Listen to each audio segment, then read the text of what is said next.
एक गांव में जगन नाम का एक भिखारी अपनी लड़की गोरी के साथ रहा करता था। गोरी की मां की मृत्यु गांव में फैली हुई महामारी से हो चुकी थी। जगन को आंखों से कम दिखता था, इस वजह से उसे कुछ भी काम नहीं मिल रहा था। आखिर वो मजबूरी में पेट भरने के लिए गोरी को अपने साथ भीख मांगने गांव में लेके जाता था। गोरी को भीख मांगना पसंद नहीं था, उसको पढ़ाई करना पसंद था। जब भी गोरी अपने पिता के साथ गांव में भीख मांगने सरपंच के घर जाती थी, तब सरपंच के बेटे राजू को पढ़ाई करते हुए देखकर गोरी को बहुत बुरा लगता था। वो मन ही मन सोचती कि काश मैं भी पढ़ाई कर सकती। सरपंच की पत्नी रोज गोरी को देख के ताना मारती थी। उस दिन सरपंच की पत्नी राजू को बोली कि दरवाजे पर जो भिखारी आया होगा उसे बासी खाना दे और जाने को बोल। सरपंच की पत्नी बोली कि गांव में एक भी हॉस्पिटल नहीं है और इन भिखारी लोगों की महामारी जैसी बीमारी मेरे बच्चे को लग गई तो मैं क्या करूंगी। इन सब बातों को सुनकर वह बहुत दुखी हो गए और घर चले गए। अगले दिन गोरी बोली, बाबा गांव के सब लोग हमारे पास से दूर क्यों चले जाते हैं, हम इतने बुरे हैं क्या? उसके पिता उससे बोले, अरे नहीं बेटा, बुरेपन के विचार हमारे गरीबी में और लोगों के विचारों में है। फिर गोरी बोली कि बाबा एक दिन में डॉक्टर बनूंगी और आपके आंखों का इलाज करूंगी, गांव में एक हॉस्पिटल बनाऊंगी। उसके पिता बोले कि गोरी, हमको 2 वक्त की रोटी भी मुश्किल से मिलती है और यह सपना तो श्रीमंत लोगों ने देखना चाहिए। उसके पिता उसे कहने लगे कि बेटा, मैंने तुम्हारे लिए कुछ भी नहीं किया और ना ही कुछ कर सकता हूँ।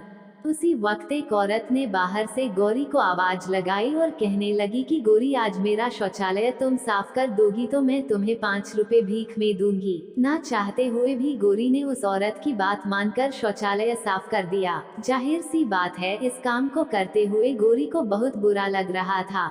उसे बेइज्जती सी महसूस हो रही थी। गौरी ने निश्चय किया कि वो अब किसी भी तरह डॉक्टर बन के दिखाएंगी। फिर एक दिन गोरी उसके पिता को लेकर मंदिर गई और उस मंदिर के पास एक रहीम चाचा रहते थे। गोरी उसके पिता को रहीम चाचा के पास छोड़कर आई। कुछ दिन खुद खिलौने बेचकर पैसे कमाने लगे। एक दिन गोरी गांव की शिक्षिका रेनू दीदी को मिली और गांव की सरकारी स्कूल में पढ़ने के लिए जाने लगी। रोज गोरी स्कूल में से आकर खिलौने बेचकर पैसे कमाती और अपने पिता को भी संभालती।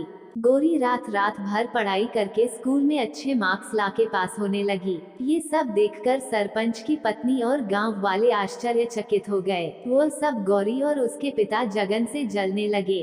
सरपंच की पत्नी सोचती है कि यह भिखारी लड़की कैसे पढ़ाई करके डॉक्टर बनती है, मैं भी देखती हूँ। गोरी हर साल अच्छे मार्क्स लाकर पास होने लगी और रेनू दीदी उसे पढ़ाई में मदद करने लगी। धीरे धीरे साल बदल गया और गोरी अब बड़ी हुई और उसने अपनी मेहनत से पढ़ाई पूरी की। आगे डॉक्टर का शिक्षण और आगे कॉलेज में एडमिशन लेने के लिए उसने एग्जाम दिए और उस एग्जाम में गोरी टॉपर बनी।